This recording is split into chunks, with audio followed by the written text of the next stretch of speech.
Welcome back, ladies and gentlemen. I am Eddie Lofter, Cage Side Prez. Joining us tonight, making his one championship debut on December 8th in a hell of a fight at One Fight Night 17. He is the chef, Luke Lisi. How you doing, man?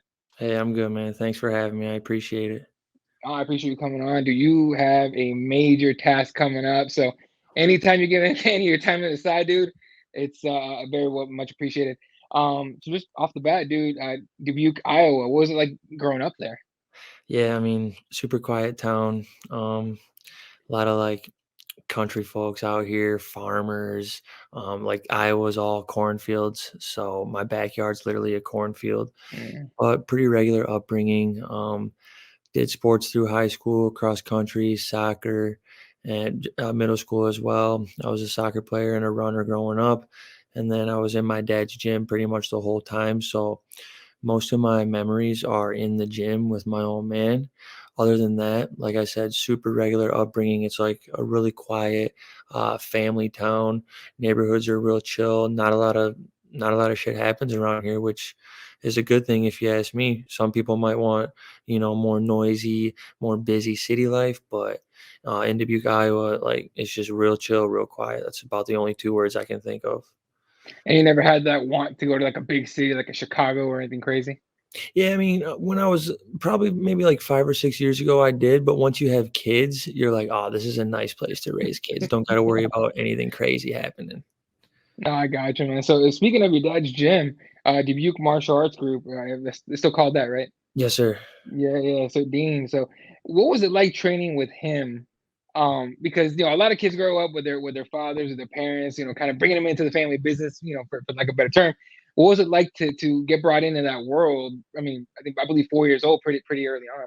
Yeah, so, like, the main thing was my dad was like, it was almost like babysitting because at the time, my dad was a single father of me and my sister, so I was just in the gym, and it was almost easier for him to just have me participating in class. That way, he could keep a better eye on me, so I started at age 4, and most of those early years, I remember having to stand over and, like, time out with my nose on the heavy bag, that type of thing.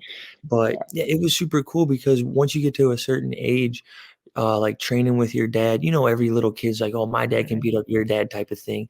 So it was kind of cool to just be like, "Yeah, me and my dad are fighters," and I thought that was like the coolest thing that a kid could do would be doing the same thing as his dad, not only the same sport but like fighting, and martial arts. And of course, there's ups and downs, just like any fighter that had their dad as a trainer, like mhm, Floyd Mayweather, Roy Jones.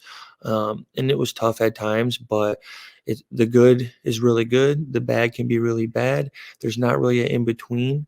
Um, Luckily, right now everything's going great. I'm a grown ass man, so I don't have any bullshit, stubborn attitude going on with my dad. But growing up, those times definitely happened.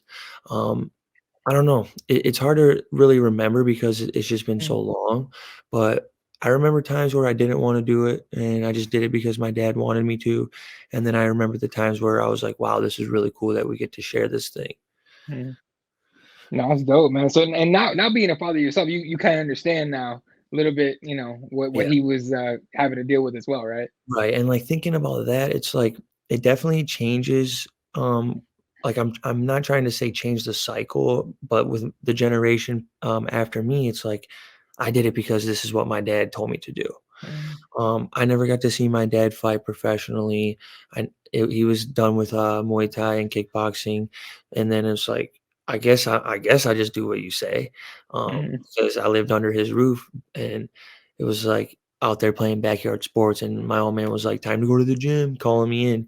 But with me, with my kids, my thought is because of the struggles I went through of missing out on things, not necessarily missing out, but just the sacrifices you have to make as a kid, as a coach's, as the coach's son. I don't want to necessarily force that onto my children. Of course, it's going to be different because my kids are going to see me fighting, trying to become a superstar. So it's going to be, I picture my kids talking to their friends, like, did you see my dad's fight? That type of thing. Mhm. But I never had that with my dad. So it was a little bit harder to make the connection about why am I doing this? You're just telling me, Right. like, am I doing this for you? Am I doing this for me? Obviously, everything's great now. But going back to my kids, I just want to support them in whatever they do. Of course, I want them, to share a similar passion that I have. And obviously, there's a crazy amount of benefits to training martial arts besides fighting.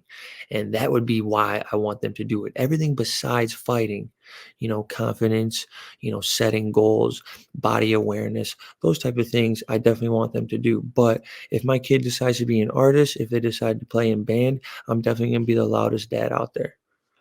There you go. I'd say that's the way to do it, man. So, all right. So I know at one point you left your dad's gym, to go, find yourself or find your style and all that. What was the thought process behind that, and where did you end up? Yeah, it was just so like me and my dad are both Tauruses. You see this bull right behind me, but Yeah. we're both super stubborn. Obviously, the apple doesn't fall very far. And when I was younger, I was definitely a little bit harder to deal with. Definitely growing up in the gym, I got to an age where yeah, I was just bullheaded at times, 16 to 19 years old. I'm obviously hard to deal with because I'm a high school punk at some point in there. I'm a boy and I'm a fighter, so that's going to happen. And then my dad's also super hard-headed, traditional martial arts. He wants me to just be doing exactly what he says all the time. Not that that's a bad thing, but I'm a rebellious kid by nature, so we butted heads a little bit. Nothing crazy, just like stupid disagreements. I'm trying to have my own ideas here and there. And it's like it was so long. There was a point where I needed to become a man on my own because I was under my dad's wing for my whole life. And it's like under my dad's wing extra because I'm in the gym every night with him too. So it's just extra, extra like doing what your dad says. And there Mhm. just came a time, it was like 2020, and everything was just crazy during 2020, anyways. You know what I mean? Mhm. And we're just having different views on things. And it was mutual. I just went and trained elsewhere, for a little bit of time, and our gym wasn't even really open at the time during COVID anyways. Right. So it wasn't anything like, "Dad, I'm leaving," like anything wild like that. I just went and trained at a gym in Madison, Wisconsin for a little bit, just got some different looks. And like I said, like you said, I found myself, I started creating different avenues to develop my style. Obviously, it all came from one person, which was my dad, but the pathways I created in my own brain because he wasn't there telling me what to do have really added to what you see now.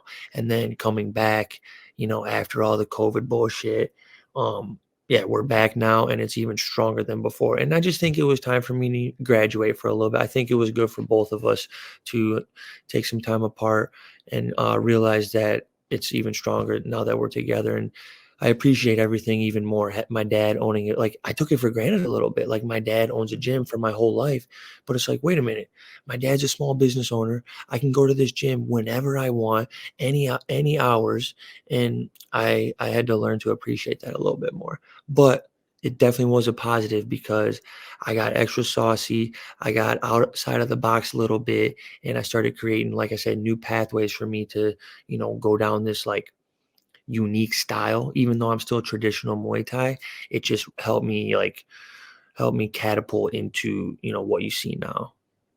Dude, speaking of your style, man, I mean, you're yeah. I wouldn't want to stand in front of you. The way your offense doesn't, lack of a better term, dude, you don't put up a pattern when you throw. Like Yeah. there's no like guys standing in front of you. They're like they think the body kicks coming. You throw up high. It's just it is a nutty offensive system. Yeah. Um, how did you develop that kind of style? Because honestly, it's incredible to watch. Right.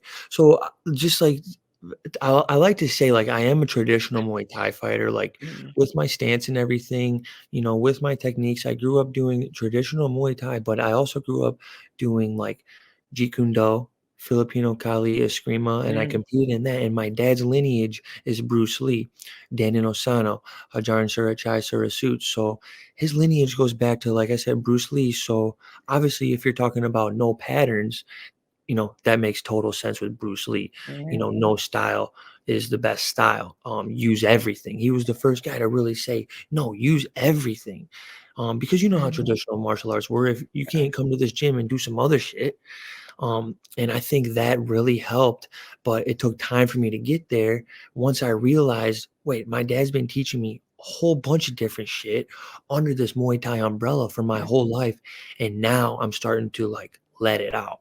So, like you said, without setting the patterns, like it almost makes perfect sense that my name is the chef because I'm cooking with all mhm, different types of ingredients. Every fight is a different recipe. And it just seems like everything is happening from the stuff I learned as a child. It's all coming out right now.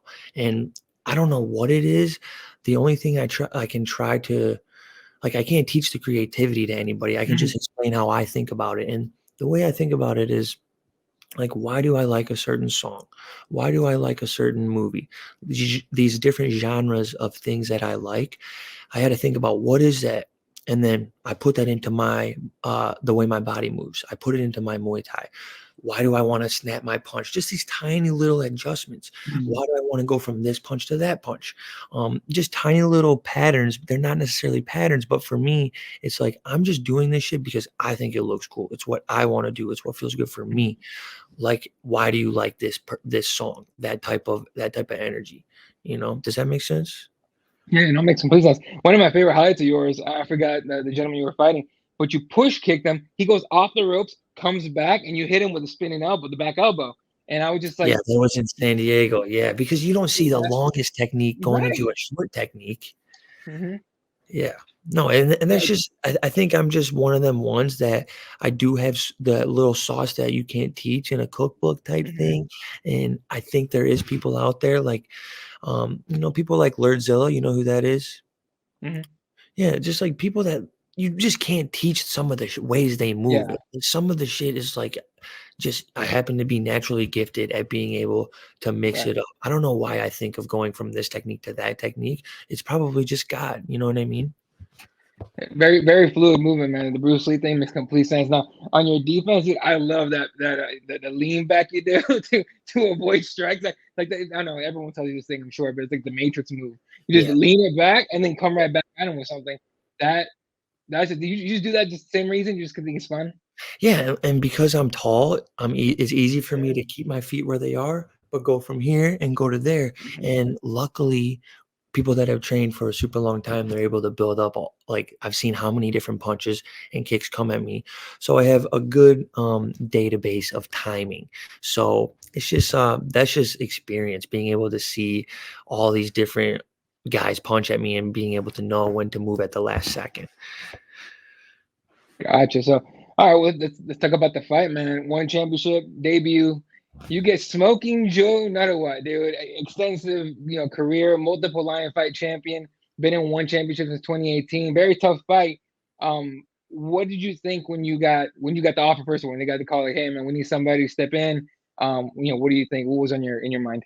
Yeah, I mean, honestly, the first thing I thought was this is how it's supposed to be. Like I've been Hmm. waiting for my moment like this because there's times in my career where people thought I was just fighting chumps because Yeah. I'm not picking my fighters, obviously, my opponents. So I'm like, okay, this is the time. This is like my Kobe year, 2024, going into Hmm. 2024, and I it all made sense to me. In my brain, in my mind, I was like, okay, everything in my whole life has led up to this point. My first fight Hmm. in one championship is not against some bum because I feel like I'm meant to be not only a superstar, I feel like I'm meant to be one of them ones that evolves the game. And I don't know, it all feels right to me. Of course, I'm not an idiot and I know how hard this challenge is going to be for me. But like I Hmm. said, I've been training my whole life for something like this. I don't want to keep I'm 27 years old. I don't want to keep fighting people at a lower level than me. I need to fight people that are seen as better than me. I'm not gonna say better than me, but Hmm. yeah, dude, I'm a fan of Joe. I've been watching him coming up, and it's that moment where your idols become your rivals, and every dude that wants to be great is waiting for this moment.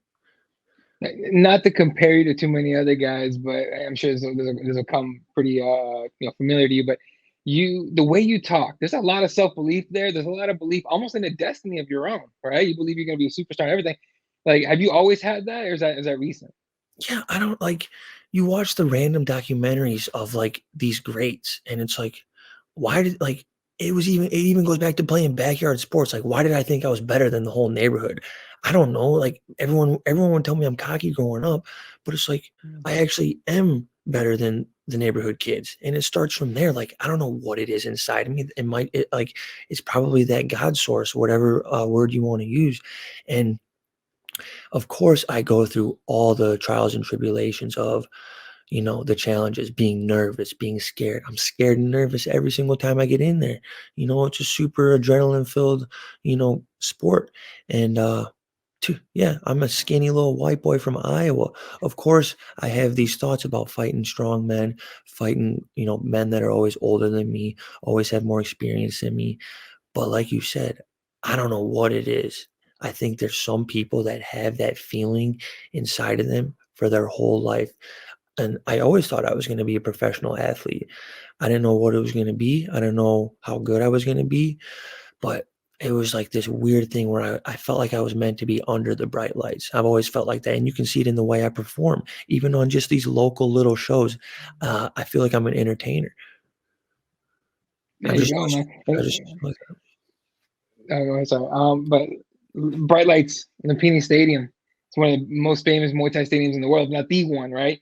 yeah. What is, man? What do you think about that? Like, not only are you making your one championship debut against a big name, but dude, you're doing it in a massive, like mecca of Muay Thai.